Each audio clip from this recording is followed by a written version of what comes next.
இப்போ மணக்க மணக்க குழம்புல துள்ளி குதிக்கிற ஒரு கட்லா மீன் பார்க்கலாமா?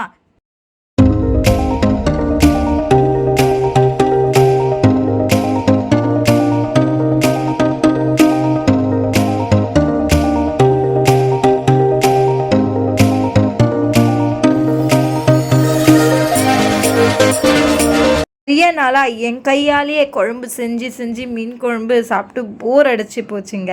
அப்போ தாங்க சொன்னேன் மாமியார்கிட்ட, நீங்கள் குழம்பு வைங்க அத்தை, உங்கள் கையால் சாப்பிட்ணும் போல் இருக்குன்னு. அப்போ தான் எங்கள் மாமியார் இந்த வீக்கெண்ட் அதுவுமா ஒரு அருமையான ஒரு கட்லா குழம்பு செஞ்சாங்க. இந்த வீக்கெண்ட் அதுவுமா வேற ஒன்றும் வேணுங்க நம்மளுக்கு. செம்ம சூப்பராக ஒரு அருமையான ஒரு மீன் குழம்பு வைக்கலாங்களா? அதுக்கு என்ன மீன் குழம்பு, என்ன மீன் நம்ம வாங்கியிருக்கோன்னு எல்லாமே உங்களுக்கு வந்து ஸ்டெப் பை ஸ்டெப்பாக சொல்கிறேன். இப்போ பாருங்கள், நான் அருமையான செய்ய போகிறேன். இப்போது என்ன தெரியுங்களா, மீன் வந்து நான் வந்து கட்லா மீன் எடுத்துருக்கேன். அருமையான வந்து மீன் வந்து சூப்பராக நல்லா ஃப்ரெஷ்ஷாக இருக்குது. இதை நான் வந்து இது கரெக்டாக வந்து 1 kg இருக்கும். இந்த மீன் நல்லா வந்து வாஷ் பண்ணி மஞ்சத்தூள் உப்பெல்லாம் போட்டு நல்லா வாஷ் பண்ணி எடுத்துகிட்டு வந்திருக்கிறேன். இது செம்ம சூப்பராக இருக்கும், வச்சு பாருங்கள், செம்ம சூப்பராக இருக்கும். ஒரு சமயம் நீங்கள் வந்து மெஸ்ஸு ஏதாவது நடத்துகிறவங்களா இருந்துச்சுன்னா அருமையாக இந்த மீன் குழம்பு நீங்கள் மெஸ்ஸை வச்சு இது பண்ணால் உங்கள் மெஸ்ஸை தேடி 1000 பேர் வருவாங்க ஃப்ரெண்ட்ஸ். அவ்வளோ செம்ம சூப்பராக இருக்கும். இப்போ பாருங்கள், இப்போ நம்ம மீன் குழம்புல வந்து இது அப்படியே வந்து நம்ம பாதி நம்ம வந்து ஃப்ரை பண்ணுறதுக்கும் பாதியை வந்து நம்ம வறுக்கிறதுக்கும் யூஸ் பண்ணியிருக்கோம். இப்போ வந்து நம்ம வந்து இதில் கொஞ்சம் ஒரு மசாலா ஆட் பண்ணி நம்ம வந்து இது கொஞ்சம் நேரம் ஊற வச்சிடலாம். பாருங்க, இந்த மீனுக்கு ஒரு மசாலா ஆட் பண்ணிக்கலாம். இதில் வந்து நான் குழம்பு மிளகாத்தூள் தான் ஃப்ரெண்ட்ஸ். இதில் வந்து எல்லாமே மஞ்சத்தூள், சீரகம், பெருஞ்சீரகம், மிளகு எல்லாமே போட்டு நம்ம மிளகு குழம்பு மிளகாத்தூள் அரைச்சி வச்சுருக்கேன். இது வந்து வீட்டில் அரைச்சி வச்ச தூள் தான் இது. நான் தனி மிளகாத்தூள் போடல. நீங்கள் தனி மிளகாத்தூள் போடுறதா இருந்தால் அதுக்கேற்ற மாதிரி இந்த தூள் போட்டுக்கோங்க, மஞ்சத்தூள் போட்டுக்கோங்க, தனி மிளகாத்தூள் கொஞ்சம், தனியாத்தூள் கொஞ்சம் போட்டுக்கோங்க. 3 தூளும் போட்டு நீங்கள் மிக்ஸ் பண்ணி வச்சுக்கோங்க. இது காரத்துக்கு கொஞ்சோண்டு காஷ்மீர் மிளகாத்தூள் போட்டுக்கோங்க, கொஞ்சம் கலர் கொடுக்கறதுக்காக தான் நான் போடுறேன். இது ஆப்ஷன் தான். இதில் வந்து நீங்கள் எவ்வளோ போட்டாலும் இது காரம் இருக்காது, கொஞ்சம் கலர் கொடுக்கும். கல் உப்பு போட்டுக்கோங்க. கல் உப்பு போட்டால் தான் கொஞ்சம் நல்லா கொஞ்சம் அது உப்பு உரைக்கும். தூள் உப்பு போட்டால் உரைக்காது. கொஞ்சோண்டு லைட்டாக கல் உப்பு போட்டுக்கோங்க. மிக்ஸ் பண்ணிவிடுங்க. மிக்ஸ் பண்ணி கொஞ்சம் கிட்டத்தட்ட நம்ம வந்து குழம்பெல்லாம் நம்ம கூட்டி வைக்கிற வரைக்கும் நல்லா கொஞ்சம் ஊறட்டோங்க. கொஞ்சம் நல்லா வந்து நல்லா நம்ம சேர்த்து ஊற வச்சுருங்க. நல்லா மிக்ஸ் பண்ணிட்டோம். லைட்டாக தண்ணி தெளித்து நல்லா நீங்கள் மிக்ஸ் பண்ணி வச்சுருங்க. ஸ்பூன் வந்து இந்த பாருங்க நல்லெண்ணெய் ஊற்றிக்குங்க. இந்த நல்லெண்ணெய் எதுக்கு ஊற்றுறதுனா வந்து நம்ம பிரிஞ்சு வராமல் இருக்கிறதுக்காக. நம்ம வந்து நம்ம குழம்புல போடும்போது பிரிஞ்சு வராது, டேஸ்ட்டும் கொஞ்சம் நல்லா கொடுக்கும். போட்டு அப்படியே வந்து எல்லாத்தையும் போட்டு நல்லெண்ணெய் நம்ம ஊற்றின எண்ணெயோடு போட்டு மிக்ஸ் பண்ணி அப்படியே ஒரு ஓரமாக எடுத்து வச்சுருங்க. இட்ட பிறகு இப்போ நம்ம வந்து குழம்புக்கு ரெடி பண்ணிக்கலாம். மீன் குழம்புக்கு தேவையான மசாலா வந்து என்னென்ன ஆட் பண்ணுறேன்னு மட்டும் பார்த்துக்குங்க. இங்கே பாருங்கள், ஒரு எலுமிச்சை பழ அளவு வந்து புளி எடுத்துருக்கிறேன். இது வந்து கொஞ்சம் லைட்டாக சுடு தண்ணி ஊற்றி நீங்கள் ஊற வச்சிட்டிங்கன்னா, கொஞ்சம் பழைய புளியாக இருந்துச்சுன்னா கொஞ்சம் சுடு தண்ணி தேவையில்லை, நம்ம பச்சை தண்ணியிலேயே நம்ம ஊற வச்சிடலாம். இல்லைனா கொஞ்சம் புது புளி நீங்கள் வீட்டில் இருக்கிறதா இருந்துச்சுன்னா நீங்கள் சுடு தண்ணி ஊற்றி இது நீங்கள் ஊற்றி வச்சுக்கோங்க. அப்போ தான் வந்து நல்லா கரையும் ஃப்ரெண்ட்ஸ். இது தேவையான பொருள் வந்து என்னென்ன பார்த்துக்குங்க. இதை பாருங்கள், 2 தக்காளியை வந்து நான் வந்து அரிஞ்சு வச்சுருக்கேன். இதுக்கு 2 தக்காளி பழம் போதும். கொஞ்சோண்டு பூண்டு வந்து உரிச்சு வச்சுருக்கிறேன். அதுக்கப்புறம் வந்து கொஞ்சோண்டு இஞ்சி வச்சுருக்கிறேன். என்னடா இது மீன் குழம்புல இஞ்சி போடுறாங்களேன்னு நினைக்கிறீங்களா? இஞ்சி மட்டும் போட்டு நீங்கள் சமைச்சு பாருங்கள், அந்த மீன் குழம்புடைய கவுச்சி வாசனை நான் எடுத்துரும். அதுக்கப்புறம் வந்து சின்ன வெங்காயத்தை வந்து நான் பொடிசாக நான் அரிஞ்சு வச்சுருக்கிறேன். இந்த பாருங்கள், அதாவது இதில் இனிப்பு தன்மை இருக்குது, காரத்தன்மை இதில் அதிகமாக இருக்குது, பெரிய வெங்காயத்தை விட அதிகமாக இருக்குது. அதனால் வந்து நீங்கள் மீன் குழம்புக்கு நீங்கள் இதை போட்டுக்குங்க. இதை போட்டு நீங்கள் செஞ்சு பார்த்தீங்கன்னா குழம்பு அவ்வளோ ருசி கொடுக்கும் ஃப்ரெண்ட்ஸ். அதுக்கப்புறம் வந்து 2 கருவேப்பிலை கொத்து, இது எல்லாத்தையும் நம்ம வந்து ஒரு மிக்சிங் பவுலில் போட்டு மையாக பேஸ்ட்டாக அரைச்சிக்கலாம். இப்போ பாருங்கள், ஒரு மிக்சிங் பவுலில் வந்து தக்காளியை போட்டுக்குங்க, வெங்காயத்தை போட்டுக்குங்க, பூண்டு இஞ்சி அப்படியே போட்டுக்குங்க. இந்த மாதிரி நீங்கள் வச்சு பாருங்கள், ஒரு தடவை வச்சு பாருங்கள், அவ்வளோ டேஸ்ட்டாக இருக்கும். திரும்ப திரும்ப இதே மாதிரி மெத்தடில் நீங்கள் வைப்பீங்க. 1 டீஸ்பூன் வந்து நான் கையால் தான் நான் வச்சுருக்கிறேன். நீங்கள் 1 டீஸ்பூன் அளந்து நீங்கள் சோம்பு போட்டுக்கோங்க. சோம்பு போட்டால் நல்லா கொஞ்சம் வாசனையாக இருக்கும் குழம்பு. கொஞ்சோண்டு இதில் சீரகம் கூட போட்டுக்கலாங்க. சீரகம் என்கிட்ட இல்லை, அதனால் நான் சோம்பு மட்டும் போடுறேன். சீரகம் இருந்துச்சுன்னா கொஞ்சம் இதில் போட்டு ஆட் பண்ணிக்கோங்க. 1 டீஸ்பூன் வந்து தனி மிளகாத்தூள் போட்டுக்கோங்க. இதை அப்படியே நம்ம வந்து மூடி ஃபைன் பேஸ்ட்டாக அரைச்சிடலாம். ஃபைன் பேஸ்ட்டாக நம்ம அரைச்சிட்டோம். இந்த பாருங்கள், இந்த மீன் குழம்புக்கு இந்த மசாலா தாங்க மெயின் முக்கியமானது. நல்லா மசாலா தான் வந்து நல்லா நம்ம திறக்கும் போதே நல்லா வாசனையாக இருக்குது. நான் தண்ணியெல்லாம் ஊற்றாத தான் அரைச்சிருக்கேன். ஏன்னா வந்து நம்ம வந்து சின்ன வெங்காயம் போட்டிருக்கிறோம், அதுலேயும் தண்ணி இருக்கும், அதுக்கப்புறம் தக்காளிலையும் தண்ணி இருக்கும். நீங்கள் தண்ணி வேணும்னா நீங்கள் ஆட் பண்ணிக்கோங்க. நான் தண்ணி ஊற்றாமல் தான் நான் அரைச்சிருக்கிறேன். இல்லைனா நான் தண்ணி ஊற்றினா உங்கள்கிட்ட நான் சொல்லியிருப்பேன் தண்ணி ஊற்றி அரைச்சிக்கோங்க. எனக்கு வந்து தண்ணி தேவைப்படலை. அதனால் இந்த பாருங்கள் ஃபைன் பேஸ்ட்டாக அரைச்சிட்டோம். இங்கே பாருங்கள் நல்லா வாசனையாக இருக்குது, நல்லா சூப்பராக இருக்குது. இதுதாங்க நல்லா முக்கியம். நம்ம ஒரு மீன் குழம்பு வைக்கிறதா இருந்தால் மசாலா தான் நல்லா வாசனையாக இருக்கணும். அப்போ தான் வந்து குழம்பு ருசிக்கும். இப்போ வந்து நம்ம அடுத்த ஸ்டெப் என்னன்னு பார்த்துக்கலாம். இப்போ நம்ம மீன் குழம்பு தாளித்து விட்டுடலாங்க. இது நல்ல ஒரு அகலமான ஒரு பாத்திரத்தை வச்சுக்கோங்க. இப்போ வந்து நான் வந்து நல்லெண்ணெயில் தான் நாங்கள் செய்ய போகிறோங்க. எனக்கு நல்லெண்ணெயில் செஞ்சதான் ரொம்ப பிடிக்கும். ஏன்னா எங்கள் அம்மாவிலேருந்து அவங்க அம்மா வரைக்கும் நல்லெண்ணெயில் செஞ்சு தான் வந்து பழக்கம். ஏன்னா வந்து கிராமத்துலலாம் நாங்கள் நல்லெண்ணெயில் தான் செய்வோம். நாங்கள் இப்போ சிட்டியில் வந்து அதே பழக்கம் எனக்கும் ஆயிடுச்சு. அதனால் வந்து நீங்கள் வந்து ரீஃபைண்ட் ஆயில், உங்களுக்கு நல்லெண்ணெய் வாசனை பிடிக்காதுன்றவங்க ரீஃபைண்ட் ஆயிலில் கூட நீங்கள் செஞ்சுக்கலாம். இது வந்து கொஞ்சம் எண்ணெய் வந்து கொஞ்சம் காயட்டுங்க. இப்போ நம்ம வந்து கடுகு போடக வேணாங்க, நம்ம லாஸ்ட்டில் தான் தாளிக்க போகிறோம். இதில் வந்து எப்பயுமே மோஸ்ட்லி வந்து வெந்தயம் கொஞ்சம் போட்டுக்கோங்க. மீன் குழம்புனாவே வெந்தயம் தான் நல்லா கொஞ்சம் வாசனை கொடுக்கும். லைட்டாக வெந்தயம் போட்டுக்கோங்க. இப்போ பாருங்கள், வெந்தயம் நல்லா சிவந்துருச்சு. இதில் வந்து நான் பூண்டு போடுறேன். நான் பூண்டை வந்து கொஞ்சம் தட்டி போட்டுக்கோங்க. நீங்கள் அப்படியே போடாதீங்க, பூண்டு கொஞ்சம் தட்டி போட்டிங்கன்னா நல்லா வாசனையாக இருக்கும். 4 இது பச்சை மிளகாய் போட்டுக்கோங்க. இதை பாருங்கள், பச்சை மிளகாய் கீனி போட்டுக்கோங்க. கொஞ்சம் நல்லா கொஞ்சம் வதக்கணும். இப்போ பாருங்கள், பூண்டும் பச்சை மிளகாவும் நல்லா வதங்கிடுச்சு. அது உங்களுக்கே தெரியுது. பூண்டு நல்லா வதக்கினாதாங்க நல்லா வாசனை.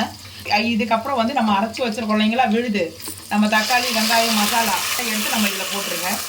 இப்போ பாருங்கள், நம்ம நல்லா மசாலாவை போட்டுட்டோம். இது நல்லா வதங்குங்க. நல்லா அந்த பச்சை வாசம்லாம் போகணும். அப்போ தான் மீன் குழம்பு டேஸ்ட்டு கொடுக்கும். உங்களுக்கு நான் நல்லா கரெக்டாக உங்களுக்கு வந்து செய்ய தெரியாதவங்களுக்கு கூட நான் தெரிகிற மாதிரி நான் தெளிவாக சொல்கிறேன், நீங்கள் புரிஞ்சுக்கோங்க. இது வந்து நான் வதக்கும் போது இது எப்படி வதங்கிச்சின்னு தெரியறதுக்காக வந்து இது மேலே வந்து நம்ம எண்ணெய் ஊற்றணும் இல்லைங்களா, பிரிஞ்சு இதை பாருங்கள் இந்த மாதிரி மேலே வரும். அப்போ மேலே வர வரைக்கும் கொஞ்சம் நல்லா வதக்கணும். இப்போ நல்லா இது இந்த மாதிரி கிண்டி விடுங்க, நல்லா வதக்கட்டும். அதுக்கப்புறம் மேலே பிரிஞ்சு எண்ணெய் வந்துருச்சுன்னா அது வதக்கிடுச்சுன்னு அர்த்தம்.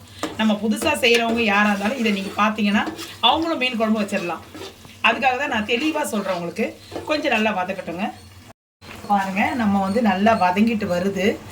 நம்ம அடியில் அடி பிடிக்காமல் இருக்கிறதுக்காக நம்ம மிக்ஸி கழுவணும் இல்லைங்களா, அந்த தண்ணி இப்படி ஊற்றிடுங்க.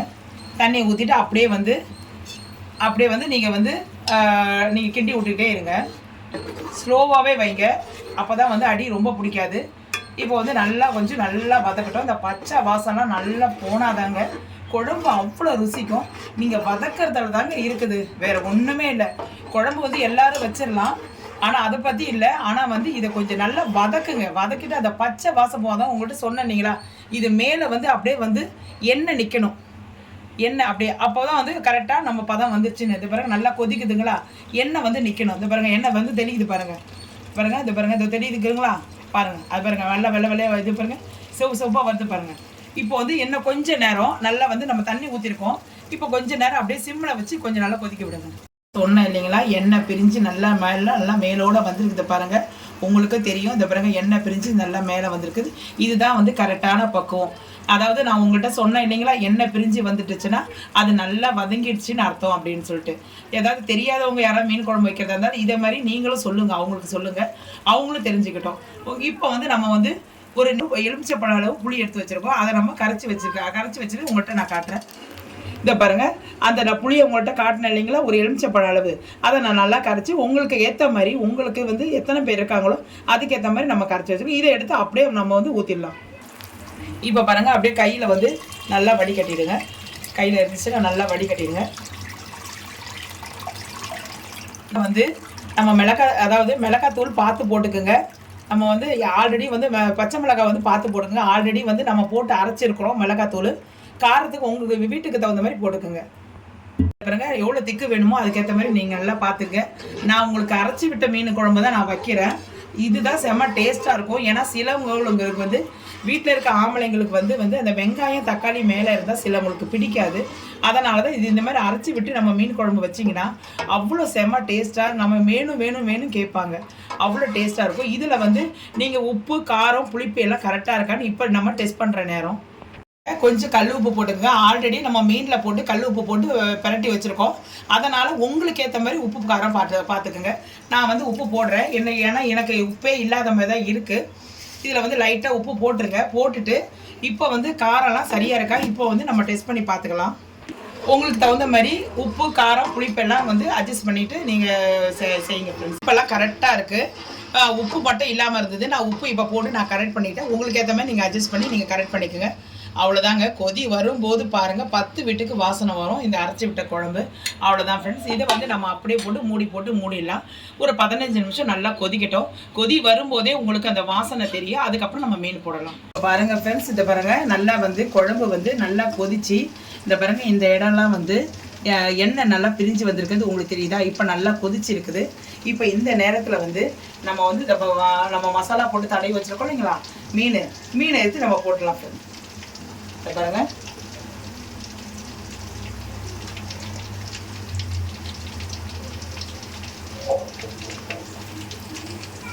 இப்போ பாருங்க நல்லா நம்ம மீனை நம்ம நல்லா போட்டுட்டு அப்படியே நல்லா கொதிக்க விடுங்க. இப்போ நல்லா ஸ்டவ்வை வந்து நீங்கள் இது வந்து ஃபுல்லாக மீடியம் வச்சுருங்க. ஏன்னா வந்து மீன் உடையறதுக்கு வாய்ப்பு இருக்குது. இந்த நேரத்தில் வந்து நல்லா கொஞ்சம் ஸ்டவ்வை ஃபுல்லாக மீடியம் ஆக்கிடுங்க. இது ஒரு 15 நிமிஷம் அப்படியே மீடியம் ஃப்ளேம்லேயே கொதிக்கட்டும். அப்போ வந்து நம்ம எடுத்துடலாம். குழம்பு நல்லா வந்து மீனெல்லாம் போட்டு நல்லா கம்மன்னு வாசனையோடு கொதிக்குதுங்க. மீன் வந்து நல்லா வந்து உள்ளே குதிக்குதுங்க. நல்லா கொதிக்குதுங்க. சாப்பிட்றதுக்கு அவ்வளோ மனமாக இருக்குங்க. ஏன்னா இது பாருங்க மீனெல்லாம் நல்லா வந்து செம சூப்பராக வெந்திருக்கு. நீங்கள் பார்த்து எடுங்க மீன். ஏன்னா வந்து ரொம்ப கிளறாதீங்க. இது பாருங்க சும்மா அப்படி கரண்டி அப்படி சும்மா அப்படி விட்டு அப்படி எடுங்க. கரண்டி அப்படி விட்டு அப்படி எடுங்க. ஏன்னா வந்து இது ரொம்ப இதாகிடும். இதை பாருங்க இந்த மீனெல்லாம் இதை பாருங்க அப்படியே உடையாதபடிக்கு எடுங்க. அதை பாருங்க அப்படியே உடையாதபடிக்கு எடுங்க. அப்படியே பாருங்க. இப்போ மேலே வந்து நம்ம வந்து கருவேப்பிலையை வந்து இதை பாருங்க நல்லா வந்து கருவேப்பிலையை ஒரு கொத்து கருவேப்பிலையை வந்து இப்படி வச்சுருங்க. பார்க்கறதுக்கு நல்லாயிருக்கும். டேஸ்ட்டும் வந்து ரொம்ப அல்டிமேட்டாக இருக்கும். சாப்பிட்றதுக்கு அவ்வளோ டேஸ்ட்டாக இருக்கும். இதில் வந்து ஒரு 4 பச்சை மிளகாய் வந்து என்னடா இது பச்சை மிளகாய் வந்து ஏற்கனவே நிறைய பச்சை மிளகாய் போடுறாங்கன்னு நினைக்காதீங்க. இது இப்படியும் நீங்கள் முழுசாக போட்டிங்கன்னா காரம் கொடுக்காது. அப்படியே இருக்கும். இப்போ நல்லா வந்து ஒரு 5 நிமிஷம் நல்லா கொதிக்கட்டும். நல்லா கொதிச்சிச்சு.